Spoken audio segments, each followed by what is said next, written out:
I'm Cape Jewel, and this is Comic Smack, your weekly, daily, all the time, anytime comic book show where I give you your fix of everything you need to know from the world of comic books and superheroes. And on today's show, oh my, is it a very special day, because we are looking at DC Universe Rebirth issue number 1, an 80-page giant that will be the first shot fired in a brand new DC status quo that sees a return of legacy and many of the other things that fans love. Who will live, who will die, and what is the secret at the heart of the new DC Rebirth universe? Well, let's hop on in and find out. Okay then, so going into this book, the thing you need to keep in mind is that these events take place after Justice League number 50 and after Superman number 52. You don't really need to read those, it's just, to get the full picture of things. We open up on a disembodied voice talking about how the world has changed, how things are different now. People who were once old are young, and people who were once close together have drifted apart. This voice, as we soon discover, belongs to none other than Wally West, the original Kid Flash who would become the Flash in his own time. He's been trapped in the Speed Force, and now he is desperately trying to get the attention of anyone who will listen to him. He starts by trying to talk to Batman. After all, Bruce is the greatest detective, right? And if anyone can work through this craziness, it's him. Wally has a crazy prophecy saying that 10 years of life was stolen from everyone in the DC universe, and that's why things changed after Flashpoint. He also tells Bruce to look at the letter that Barry gave him when he came back from the Flashpoint paradox when the Earth first changed, that's the key to everything before eventually disappearing back into the Speed Force. Wally then proceeds to give us a nice little crash course on the history of the Flashes, his life with Barry, and also what it means to be trapped in the Speed Force. Basically, the longer he's there, the more likely he is to lose himself to the Speed Force entirely and become pure energy. Now, if you're wondering how Wally got trapped in the Speed Force, well then you should have read Titans Hunt last week, because they actually explained it and even foreshadowed his return. The rest of the comic breaks down into a series of different chapters wherein Wally tries to get someone to hear his message, but also breaking down what he feels was lost in the new 52 universe. The second chapter is called Legacy, and it finds Kid Flash going to a retirement home where an old man named Johnny keeps attempting to escape, looking for his lost friends. This man, as we discover, is none other than Johnny Thunder, one of the original members of the Justice Society of America. Wally's message to him is that his friends are still very much alive out there somewhere, trapped in time but waiting for him to free them. Next up is Ryan Choi, who everyone will remember as the second Adam. It seems that his teacher and mentor Ray Palmer has gone missing in the microverse. He too was investigating what Wally was looking into, and because of it he became lost. This means that Ryan will need to take up the mantle of the Atom if he's ever going to find his teacher and get to the bottom of what's going on. Next stop on our road trip is actually Cord Industries, where we find Ted Cord, the second Blue Beetle, hanging out with Jaime Reyes, the third Blue Beetle.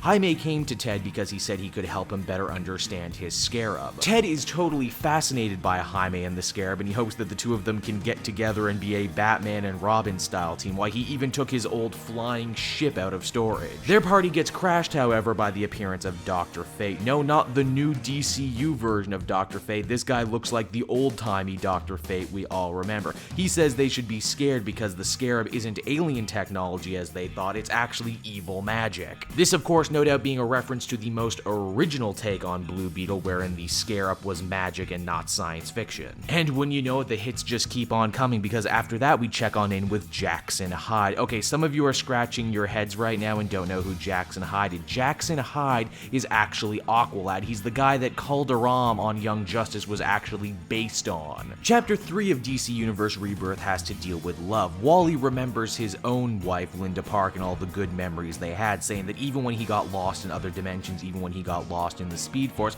she was always his anchor, his lightning rod to bring him back. Wally is crushed to see the lack of love in the lives of some of his favorite people, the friends that he remembers, people like Green Arrow and Black Canary. And yet he can also see when they look into each other's eyes. In this case, all the heroes have come out to try and look for Superman in the wake of his death. He sees that there's a spark between them, something they forgot but that is there all the same. Sadly, when Wally does attempt to reach out to Linda Park in this world, all he manages to do is scare the crap out of of her looking like some sort of weird lightning ghost. Heartbroken and quickly running out of time, Wally decides to head on off to Central City, home of the Flash, which honestly, shouldn't have you gone there first, dude? It's there he runs into the new Wally West using his speed to save a woman from getting hit by a car, and it's here that they drop one hell of a revelation. Because if you're like me, you're probably asking yourself, how could Wally and Wally exist in the same universe together when it's clear that they're saying they do?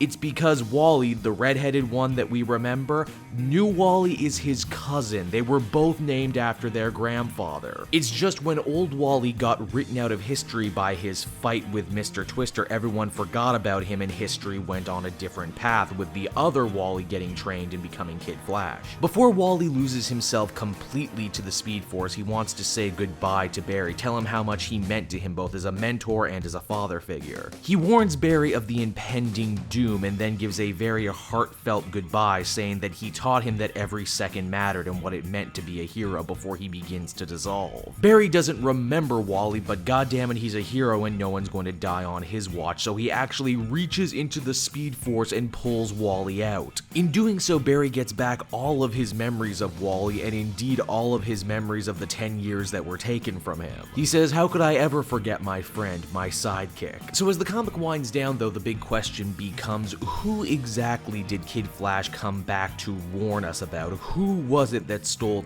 10 years from the hero's life in the wake of the Flashpoint paradox? Well, as Wally says, a war is coming, and this group wanted to weaken the DC universe by driving them apart, by making them miserable, by essentially turning their world dark and gritty. And that these people, they're watching them right now, always watching.